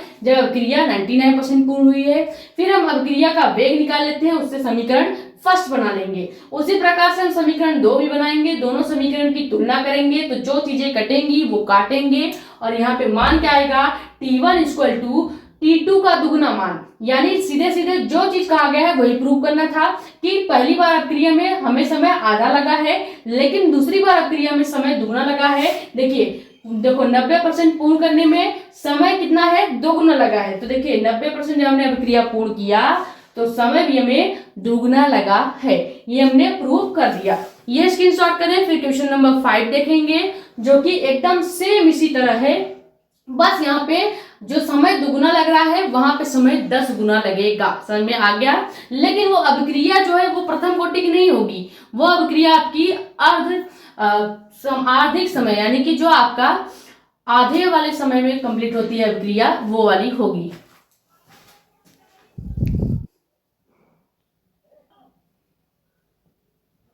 तो क्वेश्चन नंबर 5 आपका जो है एकदम क्वेश्चन नंबर 4 के जैसा ही है, बस थोड़ा सा यहाँ पे चेंज करना पड़ेगा, क्योंकि पहली बार जो अभिक्रिया कंप्लीट हो रही है वो प्रथम कोटि की है, लेकिन सेकंड बार जो अभिक्रिया कंप्लीट होगी वो अर्ध आयु काल की अभिक्रिया है, जिसमें समय जो होता है वो कितना हो जाता है, आधा हो जाता है, यानी t½ हो जाता है। तो यहाँ पे क्वेश्चन क्या दिया गया है कि सिद्ध कीजिए कि प्रथम कोटि की अभिक्रिया की 99.9% अभिक्रिया को पूर्ण होने में जो लगा समय है वो अर्ध आयु काल की अभिक्रिया को पूर्ण होने में लगे समय के 10 गुना होता है। यानी हमें प्रूव क्या करना है कि t जो है वो 10 गुना होता है किसके, जो अर्ध आयुकाल की अभिक्रिया है यानी टी हाफ की अभिक्रिया है इसके, ये हमें प्रूव करना है। अब ये हम प्रूव कैसे करेंगे, बहुत सिंपल है। सबसे पहले हम क्या लिखेंगे, अर्ध आयुकाल की अभिक्रिया का फॉर्मूला, जो कि क्या होता है, अर्ध आयु काल की अभिक्रिया का फॉर्मूला आपको याद रखना पड़ेगा। अर्ध आयु काल की अभिक्रिया का एक फॉर्मूला होता है, अर्ध आयु काल की अभिक्रिया के लिए वेग का एक फॉर्मूला होता है, जो कि क्या होता है, k equal to 0.693 upon T half, क्या हो जाता है, टी हाफ। अब टी हाफ क्यों लिख रहे हैं, क्योंकि अभिक्रिया अब क्या है, अर्ध आयु काल की है, यानी जो लगने वाला समय है वो कितना होगा, आधा होगा। समझ में आ गया। तो ये आपका हो जाएगा क्या, इक्वेशन नंबर फर्स्ट। इसी को हम मान लेंगे समीकरण फर्स्ट। यानी यहाँ पे दो अभिक्रियाएं हैं। पहली अभिक्रिया है प्रथम कोटि की अभिक्रिया, जिसको कंप्लीट कर हम कितने कंप्लीट कर रहे हैं, 99.9% तक कंप्लीट कर रहे हैं। और दूसरी जो अभिक्रिया है वो है अर्धायु काल की अभिक्रिया, जो कि क्या है ये, और इसका कोई हमें कंप्लीट करने का परसेंट मान नहीं दिया गया है। तो हम इसी समीकरण को ही क्या मान लेंगे, पहला इक्वेशन मान लेंगे। अर्धायु काल की अभिक्रिया के लिए वेग का फॉर्मूला आपको हमेशा याद रखना चाहिए, जो कि क्या होता है, k इक्वल टू 0.693 बटे में टी हाफ। ठीक है। अब देखिए प्रथम कोटि के लिए अगर हम निकालेंगे तो हमें वैसे जैसे हमने 4 वाले क्वेश्चन में लगाया है, सेम वैसे ही आपको अभिक्रिया का वेग का मान निकालना पड़ेगा। तो प्रथम कोटि के लिए अगर हम निकालें, एक सेकेंड रुकिए, प्रथम कोटि के लिए, प्रथम कोटि के लिए अगर हम निकालें तो सबसे पहले हमें प्रारंभिक सांद्रता क्या माननी पड़ेगी, a इक्वल टू 100 मानना पड़ेगा। क्यों, क्योंकि हमने बता रखा है कि प्रथम कोटि में या किसी भी अभिक्रिया में प्रारंभिक सांद्रता जो होती है वो कितनी होती है, 100 ही होता है। फिर हम अगर t समय बाद सांद्रता देखें यानी a माइनस एक्स देखेंगे तो क्या हो जाएगा, a कितना है 100 और x कितना है, देखो प्रथम कोटि की अभिक्रिया को 99.9% पूर्ण किया जा रहा है, यानी x जो समय है वो 99.9% है। अगर आप 100 में से 99.9% घटाएंगे तो 0.1 बचेगा। आप घटा के देख लीजिएगा तो यहाँ पे t समय बाद जो सांद्रता निकल के आएगी वो 0.1 आ जाएगी। प्रारंभिक सांद्रता कितनी हो गई 100 और t समय बाद सांद्रता कितनी हो गई 0.1। अब अगर हम अभिक्रिया के वेग का फॉर्मूला लगाएंगे, क्यों, क्योंकि प्रथम कोटि की अभिक्रिया का वेग का फॉर्मूला क्या होता है, k इक्वल टू 2.303 t1 या t1 नहीं लिखेंगे क्योंकि हमें इस बार दो t1 का मान नहीं दिए गए है। पहले हमने यहाँ पे लिख चुका है, दूसरा यहाँ पे t ही रहेगा, t1 या t2 का यहाँ पे खेल नहीं है। बाकी आपका फॉर्मूला क्या है, log base 10 a by a minus x होता है। अब a का मान कितना दिया है 100, a माइनस एक्स का मान 0.1, तो वही यहाँ पे रखेंगे। तो प्रथम कोटि की अभिक्रिया के वेग का जो k का मान है वो क्या हो जाएगा 2.303, t आपका वैसे ही रहेगा, log 10 भी अभी वैसे रहेगा, a का मान रखेंगे 100 और बटे 0.1। अब ध्यान से देखिएगा, जब 100 बटे 0.1 आया है तो इसको सॉल्व कैसे किया जाएगा। अगर हमें ये पॉइंट को हटाना होगा तो हम ऊपर नीचे 10-10 का क्या कर देंगे, गुणा कर देंगे। जब ऊपर नीचे आप 10 और 10 का गुणा कर देंगे तो ये पूरा मान किसमें चेंज हो जाएगा, 1000 में कन्वर्ट हो जाएगा। यानी k इक्वल टू कितना आ जाएगा 0.303, t वैसे ही रहेगा, log 10 भी वैसे रहेगा। इतने का कैलकुलेशन अगर आप करेंगे 100 का गुणा 10 में करेंगे 1000 आ जाएगा, और इसमें अगर आप गुणा कर देंगे तो ये आपका नीचे वाला पूरा खत्म हो जाएगा। यानी कि देखो 10 गुणे 0.1 करेंगे तो ये आपका मान क्या हो जाएगा, प्रॉपर आपका खत्म हो जाएगा, यानी 0 ही हो जाएगा। लेकिन 100 को गुणा 10 में करेंगे तो कितना आ जाएगा, 1000 आ जाएगा। यानी हमें कितना मिल गया, log बेस 10 का मान कितना मिला है 1000। अब 1000 को हम क्या लिख सकते हैं, हमने पहले बताया है कि 1000 को आप लिख सकते हैं 10 घाते 3 लिखा जा सकता है। यानी अगर हम इधर 10 घाते 3 लिखेंगे, जो कि हम इधर साइड ही लिखते हैं, तो क्या हो जाएगा, ध्यान से देखिएगा, ये आपका k का मान जो है वो क्या हो जाएगा 2.303 और t आपका वैसे ही रहेगा, log 10 आपका वैसे ही रहेगा, बेस 10 का है वैसे ही रहेगा। 1000 को हम लिख देंगे क्या 10 घाते 3। अब ये 10 घाते 3 में आ गया है, यानी log m की पावर n के जैसा दिख रहा है। तो यहाँ पे हम फॉर्मूला क्या लगाएंगे, log m की पावर n का फॉर्मूला लगाएंगे तो क्या हो जाएगा n log m हो जाएगा। ये फॉर्मूला अगर यहाँ पे अप्लाई करें केवल इतने में, केवल log बेस 10 10 घाते 3 में अप्लाई करेंगे तो इतना तो सेम रहेगा, यानी k इक्वल टू 2.303 और t इतना आपका सेम रहेगा। log 10 भी आपका सेम रहेगा, लेकिन इस बार क्या हो जाएगा, log 10 लिखने से पहले 3 ये जो घात है ये किधर आ जाएगा, log के पहले आ जाएगा, यानी 3 गुणे log 10 बच जाएगा। ठीक है, log 10 बच जाएगा तो इधर आएगा क्या, k इक्वल टू 2.303, t आपका वैसे ही ये log 3 का मान 3 आपका गुणे में हो जाएगा और log 10 का मान हमने पहले बता दिया है 1 होता है, तो यहाँ पे log 10 का मान आप 1 रख सकते हैं रखना चाहें तो, वरना आपका समीकरण जो क्या बनेगा वो यही बन जाएगा कि k equal to 2.303 t into 3। ठीक है, ये आपका क्या बन गया, समीकरण 2 बन गया है। क्या बन गया, समीकरण 2 बन गया है। अब हमने समीकरण 2 तो निकाल लिया, जो कि किससे निकाला हमने, अभिक्रिया की कोटि के वेग के फॉर्मूले से, जो कि क्या होता है k equal to 2.303 t log 10 a minus x।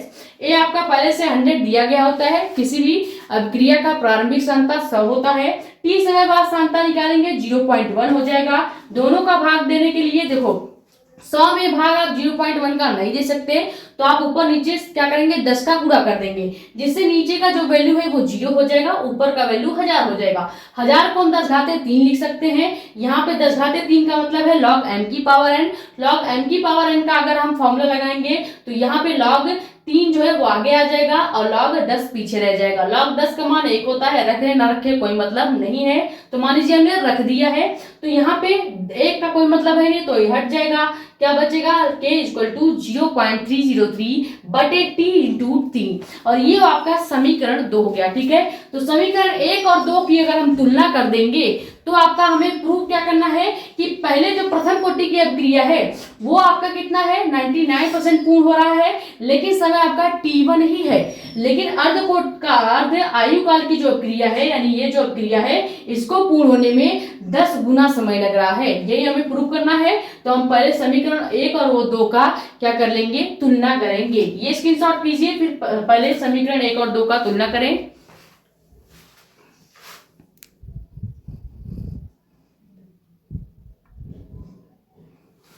हो गया। अब हम क्या करेंगे, समीकरण 1 और 2 की तुलना करेंगे। तो ये जो समीकरण 1 और 2 के अलावा जो चीजें हैं वो हम मिटा देते हैं। ठीक है, ये हो गया। अब अगर हम समीकरण 1 और 2 की तुलना करें, समीकरण 1 व 2 की तुलना करने पर यानी इक्वल करने पर क्या करेंगे, इसको अगर इक्वल करेंगे तो k1 यानी कि समीकरण 1 का मान क्या है 0.693 बटे t हाफ है और इक्वल टू हम क्या करेंगे, प्रथम कोटि की अभिक्रिया के वेग का मान क्या निकल के आया है 0.303 गुणे 3 बटे t, ये आपका निकल के आया। अब ध्यान से देखिएगा, ये यहाँ अगर हम 3 का गुणा 2.303 के साथ करेंगे तो क्या निकल के आएगा, क्या आपका निकल के आ जाएगा, इधर का हमारा पूरा पोर्शन सेम रहेगा, इसका गुणा केवल इसके साथ कर दीजिएगा तो आपका जो मान आएगा ये तो सेम ही है, t हाफ तक तो आपका हाफ नीचे लिखा जाएगा, t हाफ ऐसे होगा, और ये आपका इसका गुणा कर देंगे, देखो 3 का गुणा 2.303 के साथ करेंगे तो मान क्या आ जाएगा आपका कितना आ जाएगा 0.99 करके आ जाएगा, 0.99 करके आपका मान आ जाएगा 6.909। ठीक है, ये आपका वैल्यू हो जाएगा। देखिए 3 त्रिका 9, फिर 0 वैसे ही 3 त्रिका 9 और 3 दूनी 6। ठीक है, यानी 6.909 आपका मान आ गया, ये हम t लिख देंगे। अब ये समीकरण हम मिटा देते हैं क्योंकि हमने यहाँ पे इक्वल टू कर लिया। अब आगे कैसे हल होगा, ध्यान से देखिएगा, ये जो आपका है अगर हम इसको रिसेंबल करें यानी कि थोड़ा अच्छे से लिखेंगे तो क्या हो जाएगा, ये t जो है आपका देखिए t टी हमें क्या करना है, 10 गुना दिखाना है। और 10 गुना तब होगा जब हम इसको थोड़ा सा सिंबल करेंगे। तो टी यहां से निकालते हैं, टी निकालेंगे तो क्या हो जाएगा, ये जो मान है जो हमने प्रथम कोटि की अभिक्रिया का इन दोनों को गुणा करके लिखा है, ये क्या हो जाएगा, ऊपर हो जाएगा, यानी 6.909 ऊपर हो गया, बटे आपका नीचे क्या आ जाएगा, नीचे आपका आ जाएगा। और हाँ, इसके साथ साथ आपका ये जो है ये भी इधर आ जाएगा। एक मिनट, नीचे वाला मान रख लेते हैं 0.693 इंटू में हम इधर टी हाफ को लिख देंगे, टी हाफ को लिख देंगे। क्यों लिखेंगे, क्योंकि हमें टी हाफ को 10 गुना दर्शाना है। अब ध्यान दें, अगर आप 0.693 का भाग 6.099 में करेंगे तो ये कितनी बार कटेगा, 10 बार कटेगा। कितनी बार कट जाएगा, 10 बार में कटेगा। तो t इज इक्वल टू 10 गुणे टी हाफ हो जाएगा, 10 गुणे टी हाफ हो जाएगा। और यही हमें क्या करना था, प्रूव करना था कि जो अर्ध आयु काल का लगा हुआ समय है वो प्रथम कोटि की अभिक्रिया के समय का 10 गुना होता है। देखो, अर्ध आयु काल का लगा हुआ समय प्रथम कोटि की अभिक्रिया के लगे समय के 10 गुना होता है, यानी 10 इंटू टी हाफ हो गया। यही हमें प्रूव करना था। हमने क्या किया, समीकरण 1 और 2 के जो मान है उसको बराबर किया। यहाँ पे जो इसका वैल्यू था 3 के साथ गुणा करेंगे, क्योंकि ये 3 आपका समीकरण में था तो हम गुणा कर देंगे तो 6.909 आ जाएगा। दोनों का अगर हम t का मान निकालना है तो t निकालेंगे, तो ये दोनों वैल्यू हम बटे में कर देंगे। और ये जो पूरा पार्ट है ये पूरा पार्ट ऊपर लिख देंगे जो कि अर्धायु काल की अभिक्रिया का है, और ये आपका प्रथम कोटि की अभिक्रिया है। दोनों कैंसिल करेंगे तो 10 आ जाएगा। अर्धायु काल जो है वो 10 गुना होता है। देखो, यही प्रूव करना था कि अभिक्रिया जो पूर्ण होती है अर्धायु काल वाली, उसको पूर्ण होने में 10 गुना समय लगता है। तो देखिए, अर्धायु काल की अभिक्रिया को पूर्ण होने में 10 गुना समय लग रहा है, ये हमने प्रूव कर दिया है। ठीक है, स्क्रीनशॉट कर लिए, बहुत ज्यादा इंपॉर्टेंट क्वेश्चन है। इस टाइप के क्वेश्चन बहुत ज्यादा पूछे जाते हैं। देखो, मैं सोच रही हूँ कि बेसिक से बेसिक आपके डाउट क्लियर किए जाएं, इसलिए क्वेश्चन बताने में थोड़ा टाइम लग रहा है, लेकिन आपको जो सारे डाउट होंगे वो आराम से क्लियर हो जा रहे होंगे। ठीक है, और कोई डाउट अगर आपका बचता भी है तो वो कैलकुलेशन में बचेगा, और कैलकुलेशन बेटा आपको खुद करनी पड़ती है। ठीक है, आप 1-2 बार कैलकुलेट करेंगे तो ही आपको आएगा। ये स्क्रीनशॉट कीजिए। फिर आखिरी क्वेश्चन देखते हैं जो कि ऐसा ही है लेकिन थोड़ा सा चेंज है। चेंज क्या होगा, देखो यहाँ पे परसेंट में चीजें दी गई होती हैं, तो हम जो आपका प्रारंभिक सांद्रता अभिक्रिया की है वो 100 मान लेते हैं, लेकिन मान लो अगर यहाँ पे परसेंट में चीज दी ही ना गई हो तो आपको प्रारंभिक सांद्रता भी चेंज करनी पड़ेगी। ये स्क्रीनशॉट करें, फिर अगला क्वेश्चन देखते हैं।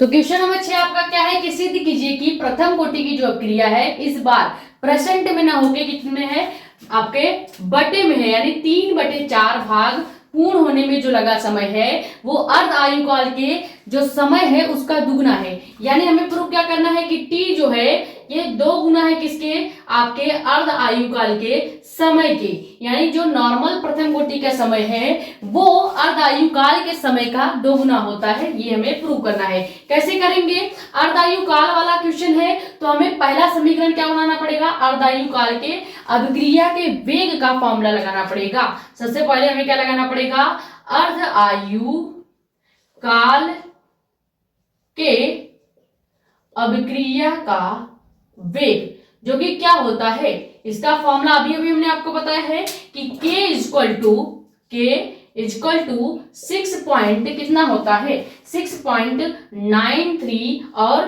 0.693 होता है, और बटे में t हाफ हो जाता है, और ये हम मान लेंगे क्या, इक्वेशन नंबर फर्स्ट। सबसे पहले आपको ये करना है, जब अर्ध आयु काल वाली क्वेश्चन होगी चाहे वो परसेंट में हो या आपका बटे में हो, आपको पहले क्या मानना पड़ेगा, अर्ध आयु काल के अभिक्रिया का वेग का फॉर्मूला लिखना पड़ेगा जो कि 0.693 इक्वल टू टी हाफ होता है। अब हम क्या करेंगे, प्रथम कोटि की अभिक्रिया के लिए इसी तरह से हम जैसे अभी निकाला प्रथम कोटि की अभिक्रिया के लिए वेग का फॉर्मूला वो लगाएंगे। तो पहले हो जाएगा क्या, प्रथम कोटि की अभिक्रिया के लिए, लेकिन यहाँ पे थोड़ा सा ट्विस्ट आया है। ट्विस्ट क्या है कि जब परसेंट में होता था तो प्रथम कोटि की अभिक्रिया का प्रारंभिक सांद्रता हम कितना मान लेते थे, 100 मान लेते थे। लेकिन यहाँ पे चीजें बटे में दी गई है, यानी हमें प्रारंभिक सांता जो दिया गया है वो कितना दिया गया है, जब बटे में मान दिया गया होगा 3/4 दिया गया है, तो हमें प्रारंभिक सांता को ए ही मानना पड़ेगा। प्रारंभिक सांता 100 की जगह हम कितना मानेंगे, ए मानेंगे। क्यों मानेंगे, क्योंकि यहाँ पे बटे में अभिक्रिया पूर्ण हो रही है, किसमें, 3/4 में पूर्ण हो रही है। अगर यहाँ पे 99% पूर्ण होता या 100% पूर्ण होता या 99.9% पूर्ण होती अभिक्रिया, तो हम प्रारंभिक सांता ए इक्वल टू कितना ले लेते, 100 ले लेते और a माइनस एक्स करते, यानी 100 में से मान लीजिए 100 घटा दे तो 0 आ जाएगा। तो इस हिसाब से हम करते, लेकिन यहाँ पे बटे में भी दिया है 3/4, तो अगर हम प्रारंभिक सांता 100 मानते हैं तो क्या आप 100 माइनस एक्स यानी कि 100 माइनस 3/4 करते, नहीं करते, तो क्वेश्चन थोड़ा हार्ड हो जाता। इस वजह से जब भी बटे में अभिक्रिया पूर्ण होगा तो हम प्रारंभिक सांता a का मान a ही मानेंगे और a माइनस एक्स हम कितना मान लेंगे, a माइनस एक्स हम मान लेंगे 3/4 माइनस a, ठीक है। यानी प्रारंभिक सांता माइनस जो आपका ये 3/4 भाग पूर्ण अभिक्रिया हो रही है, ये हो जाए आपका x समय बाद सांता। प्रारंभिक सांता कितनी हुई, a हो गई, और x समय बाद सांता कितनी हो जाएगी, a माइनस एक्स, जो कि कितना है 3/4 a आपका निकल के आ जाएगा। अब यहां से अगर हम कैलकुलेट करेंगे तो a माइनस एक्स क्या निकलेगा, a माइनस एक्स हम लिख सकते हैं, ध्यान दीजिएगा यहाँ पे 1 मिनट। देखो a का मान कितना है, a है, और a माइनस एक्स कितना है, 3/4 a हो जाएगा। अब यहां से अगर हम घटाएंगे तो हम क्या कर सकते हैं, इसको लिख सकते हैं a/4। क्यों लिख सकते हैं, क्योंकि 3a में से अगर आप a घटा देंगे तो आपका 2a बच जाएगा। तो यहाँ पे 2a जो है वो किस में कन्वर्ट हो जाएगा, देखो ये हो गया 3/4a। 3/4a, अगर एक पूरे a में से आप तिहाई निकाल लेते हैं तो बच जाता है केवल a माइनस एक्स का मान a/4, कितना बच जाएगा, a/4 बच जाएगा। और ये आपका हो गया 30 समय बाद सांता। अब हम लगाएंगे अभिक्रिया के वेग का फॉर्मूला प्रथम कोटि के लिए, जो कि क्या होता है, k इक्वल टू 2.303 t हो जाएगा और log बेस 10 हो जाएगा। फॉर्मूला अब यहाँ पे नहीं लिखेंगे, डायरेक्ट मान लिखेंगे। a का मान कितना है, a ही है, और a माइनस एक्स का मान कितना है, a/4 है, तो a से a कैंसिल हो जाएगा, केवल log 4 बच जाएगा। क्या बचेगा, log 4 बचेगा। तो यहां से k इक्वल टू कितना निकल के आ गया आपका 2.303, और बटे में t वैसे ही log यहाँ पे 10, log बेस 10 वैसे ही है, और यहाँ पे आ गया कितना, 4 आ गया। log 4 का मान आप चाहे रख सकते हैं या फिर आप इसको शॉर्ट भी कर सकते हैं। कैसे, log 4 को लिख सकते क्या, 2 की पावर 2, क्या लिख सकते हैं, 2 की पावर 2 लिख सकते हैं। तो यहाँ पे लिखेंगे क्या, k इक्वल टू 2.303, t वैसे ही, log 10 वैसे ही। अब यहाँ पे 4 को लिख सकते हैं क्या, 2 की पावर 2, यानी यहाँ पे हम फॉर्मूला क्या लगाएंगे, फिर से log m की पावर n का फॉर्मूला लगाएंगे, log m की पावर n का फॉर्मूला लगाएंगे तो क्या हो जाएगा, 2 log 10 हो जाएगा, इस तरह से हो जाएगा। तो यहाँ पे अगर हम ये फॉर्मूला लगाते हैं तो k इक्वल टू 2.303 t, और यहाँ पे log बेस 10, एक मिनट, log बेस 10 के पहले 1 2 जो है वो इधर आगे आ जाएगा, यानी 2 इंटू log बेस 10, और यहाँ पे 2 बच जाएगा। यहाँ पे जो 2 है ये वैसे ही रहेगा, ये आपका खत्म नहीं होगा। लास्ट में जो ये एक 2 बच रहा है, ये नीचे वाला वो आपका m जो है वो वही रहेगा। n को केवल हमने इधर लाया है, यानी ऊपर वाला जो 2 है वो हमने इधर लाया है, लेकिन नीचे वाला 2 आपका वैसे ही रहेगा। अब मान रखेंगे log 2 का मान, देखो k इक्वल टू 0.303, t आपका वैसे ही है, ठीक है, इतनी चीजें आपकी वैसे ही रहेंगी। अब log 2 का मान क्या होता है, ध्यान से देखिएगा। log 2 का मान अगर हम रखेंगे तो हो जाता है क्या, यहाँ पर रखेंगे ये log 2 का मान तो 0.3010 होता है, और लास्ट में ये आपका 2 जो बच रहा है इसको हम वैसे ही रखेंगे। अब देखें यहाँ पे k इक्वल टू क्या आ जाएगा, 0.303 t वैसे ही रहेगा, और आपका समीकरण जो बन जाएगा वो क्या बनेगा, ये जो आपका वैल्यू है log 2 का जो मान है, इस log 2 के मान का गुणा अगर हम 2.303 के साथ कर दें, 2.303 के साथ कर दें, तो यहाँ पे जो ऊपर मान लिखा जाएगा वो क्या हो जाएगा, 6.093 हो जाएगा। क्या हो जाएगा, 6.093 हो जाएगा। और लास्ट में आपका 2 है ही, ये आपका क्या निकल के आ जाएगा, समीकरण 2 निकल जाएगा, इक्वेशन नंबर 2 बन जाएगा। कैसे बनेगा, ध्यान से देखें। यहां पे हमने देखो a से a कैंसिल करेंगे तो केवल 4 बचेगा। 4 कौन लिख सकते हैं, 2 की पावर 2। अब यहाँ पे 2 की पावर 2 हो गया, यानी कि log m की पावर n हो गया। log m की पावर n लगाएंगे तो 2 है, आगे आ जाएगा, log वैसे ही रहेगा, यहाँ पे 2 हो जाएगा। अब यहाँ पे अगर हम इसको भाग करेंगे तो देखें log 2 का मान क्या होता है, 0.3010 होता है। इसका गुणा अगर हम 2.303 के साथ करेंगे तो 6.093 आ जाएगा।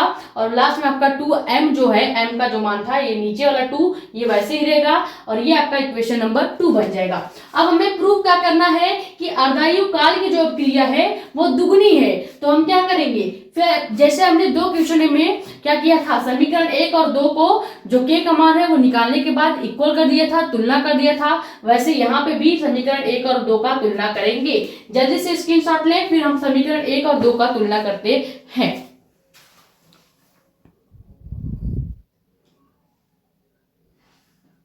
तो आपका समीकरण क्या हो जाएगा, देखो समीकरण 1 का मान ये था, अर्धायु काल की क्रिया। सेकेंड जो हमने समीकरण बनाया है वहां पे एक छोटी सी आपसे हमसे गलती हुई, वो क्या है कि जो t है, जो समय t है, देखो सेकेंड जो हमने समीकरण बनाया था वो क्या बनाया था, k इक्वल टू आपका log 2.303 t, यहाँ पे t लिखा था, तो t की जगह आपने क्या लिखना है, 3 की पावर 4 लिखना है, यानी 3/4 लिखना है। क्यों लिखना है, ये आपको इसलिए लिखना है क्योंकि जो प्रथम कोटि की अभिक्रिया है उसको पूर्ण होने में जो समय लग रहा है वहां पे 3/4 समय लग रहा है। यानी जहां जहां हमने सेकेंड अभिक्रिया में सेकेंड वाला जो इक्वेशन है उसको बनाने में टी का यूज किया है, वहां वहां आप क्या कर देंगे, वहां वहां आप मान रखते जाएंगे, ये टी के पावर 3 लिखते जाएंगे। समझ में आ गया, ये आपको सही कर लेना है। जहां जहां सेकेंड अभिक्रिया में, देखो पहले अभिक्रिया में तो हमने ये समीकरण डायरेक्ट बना दिया था, सेकेंड में जहां पे हमने टी केवल लिख के छोड़ दिया है वहां पे आपको टी 3/4 लिखते जाना है। आपको सभी इक्वेशन में सही कर लेना है, 3/4 लिख लेना है। लास्ट में जो समीकरण बना था वो क्या बना था, लास्ट समीकरण बना था 0.393 टी के इंटू में 2, यही बना था।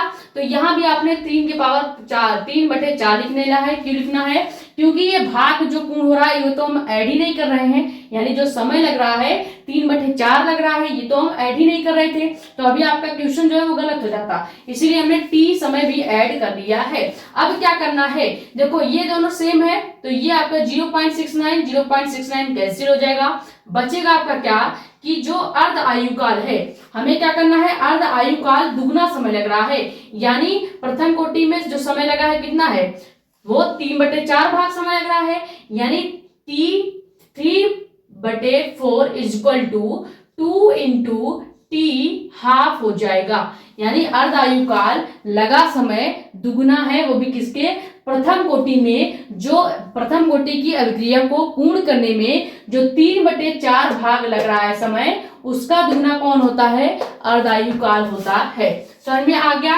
केवल एक गलती हुई है, वो क्या है कि जो t का मान हमने सेकेंड समीकरण में केवल t लेके लगा दिया है, वहां पे आपको केवल 3/4 रखते जाना है, बाकी सारी प्रोसेस सेम रहेगा। समझ में आ गया। और लास्ट में भी 3/4 ही रखना है, तब आप जाके इसको प्रूव कर पाएंगे। समझ में आ गया होगा। तो ये जो लास्ट में हमने क्वेश्चन नंबर 4, 5 और 6 कराया है, ये आप 1-2 बार जरूर प्रैक्टिस कर लीजिएगा, क्योंकि ये जो क्वेश्चन है बहुत ज्यादा इंपॉर्टेंट भी है और शायद आपको थोड़ा सा कठिन लगा होगा, लेकिन इतना ज्यादा कठिन भी नहीं है। ठीक है, भले ही आपका जो ये सभी क्वेश्चन है वो लॉन्ग थे, लेकिन इंपॉर्टेंट है, क्योंकि 2025 में भी आया हुआ है और कई साल ऐसे पैटर्न्स पे क्वेश्चन पूछे जाते हैं। ठीक है, वीडियो भले ही लॉन्ग हुई है लेकिन आपके लिए हेल्पफुल रही होगी, तो उम्मीद है ये वीडियो आपके लिए जरूर हेल्पफुल रही होगी। वीडियो पसंद आए तो वीडियो को लाइक करें, नए हैं तो चैनल को सब्सक्राइब करें, ताकि ऐसी इंफॉर्मेटिव और इंपॉर्टेंट वीडियो आपके पास आती रहे। ज्यादा से ज्यादा वीडियो कर दे शेयर, ताकि और वीडियो जुड़ जाए। अपने कमेंट्स या डाउट आप यहाँ पे या हमारा इंस्टाग्राम आईडी भी है मेडिको एस्पिरेंट साक्षी मिश्रा के नाम से, वहां पे पूछ सकते हैं। 6 क्वेश्चन आपको खुद से 1-2 बार प्रैक्टिस करना है, चाहे जो हो जाए। ये 6 ऐसे क्वेश्चन हैं जो जरूर बोर्ड एग्जाम में आपको किसी न किसी सेट में देखने को मिलेगा। ठीक है, स्क्रीनशॉट कर ले। मिलते हैं नेक्स्ट वीडियो में। Thank you so much.